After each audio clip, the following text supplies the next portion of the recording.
ನಾನು ಅದ್ರ ಬಗ್ಗೆ ಚರ್ಚೆ ಮಾಡೋಕ್ಕಾಗೋದಿಲ್ಲ. ದುರಂತ ಎಷ್ಟು ಮಟ್ಟಿಗೆ ಸರಿ ಅನ್ನೋದಕ್ಕಿಂತ ಹೆಚ್ಚಾಗಿ ಕಾನೂನನ್ನು ನಾವು ಗೌರವಿಸಲೇಬೇಕು. ಕಾನೂನಿನ ನೆಲೆಯಲ್ಲೇ ನಾವು ಬದುಕಬೇಕಾಗಿದೆ. ಅದಾಗಿರೋದ್ರಿಂದ ಇದಾಗಬಾರ್ದಾಗಿತ್ತು. ಇದು ನೋವಿನ ಸಂಗತಿ. ಇದನ್ನು ನಾವು ಸ್ವೀಕಾರ ಮಾಡಲೇಬೇಕಾಗಿತ್ತು. ಲೋಕಸಭಾ ಚುನಾವಣೆಯಲ್ಲಿ ಅಕ್ರಮ ಆಗಿದೆ ಅಂತ ರಾಹುಲ್ ಗಾಂಧಿ ಅವರು 5ನೇ ತಾರೀಕು ಇಲ್ಲಿ ಪ್ರತಿಭಟನೆ ಮಾಡಲಿಕ್ಕೆ ರಾಹುಲ್ ಗಾಂಧಿ ಅವ್ರಿಗೆ ಮೊದಲು ದೇಶ ಏನು, ಈ ದೇಶ ನಡೆದು ಬಂದ ದಾರಿ ಏನು, ಸೀಟ್ ಬಂದಿರೋದೇ ಅನ್ಯಾಯ ಆಯಿತಾ? ಅವ್ರು ಏನು ಗೆದ್ದು ಬಂದವರೆಲ್ಲ ಅದು ಹೆಂಗೆ ಬತ್ತು ಏನು ಅನ್ನೋದನ್ನು ಅರ್ಥ ಮಾಡಿಕೊಂಡು ಮೊದಲು ಕಾನೂನು ಆಯೋಗಕ್ಕೆ, ಎಲೆಕ್ಷನ್ ಕಮಿಷನ್ರಿಗೆ 135 ಅವ್ರಿಗೆ ಹೆಂಗೆ ಬತ್ತು ಅನ್ನೋದಕ್ಕಿಂತ ಹೆಚ್ಚಾಗಿ ಬತ್ತು ಅನ್ನೋದು ನಮ್ಮ ಸ್ನೇಹಿತರು ಹೇಳ್ತಾ ಇರೋದು ನಿಜ. ಅದು ಒಂದು ಸತ್ಯ.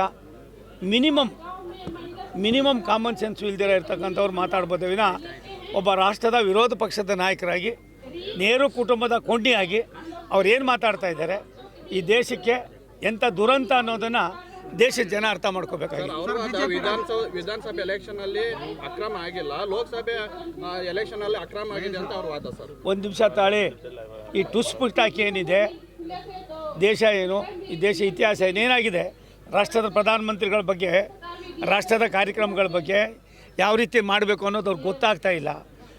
ಲೋಕಸಭೆಯಲ್ಲಿ ಬಂದು ನಿಂತ್ಕೊಂಡು 1 ಗಂಟೆ ಅವತಾರ ಅವ್ರು ಮಾತಾಡಿದ್ದಾರೆ. ಕೇಳಿ ಅವ್ರಿಗೆ ಅವ್ರಿಗೆ ಪುಸ್ತಕ ಓದೋಕೆ ಹೇಳಿ, ದೇಶ ಅರ್ಥ ಮಾಡ್ಕೊಳ್ಳೋಕೆ ಹೇಳಿ, ಈ ದೇಶ ನಡೆದು ಬಂದ ದಾರಿಯನ್ನು ನೋಡೋಕೆ ಹೇಳಿ, 142 ಕೋಟಿ ದೇಶವಾಸಿಗಳನ್ನ ಈ ದೇಶದಲ್ಲಿ ಯಾವ ರೀತಿ ಶಾಂತಿ ನೆಮ್ಮದಿಯಿಂದ ಕಾಪಾಡಬೇಕು ಅನ್ನೋದ್ರ ಬಗ್ಗೆ ಚಿಂತನೆ ಇಲ್ದಿರ ಒಂದು ದೇಶದ ಒಬ್ಬ ನೇತಾರರ ಕುಟುಂಬ ಈ ಮಟ್ಟಿಗೆ ಕೇಳಿದ್ರೆ ಅದಕ್ಕೆ ಇವರ ಸ್ಥಿರತೆ, ಇವರ ಯಾವ ರೀತಿ ದೇಶವನ್ನು ಅಸ್ಥಿರತೆ ಮಾಡೋದು ಕೊಟ್ಟಿದ್ದಾರೆ ಅನ್ನೋದನ್ನು ನಾವೆಲ್ಲ ಅರ್ಥ ಮಾಡ್ಕೋಬೇಕಾಗಿದೆ.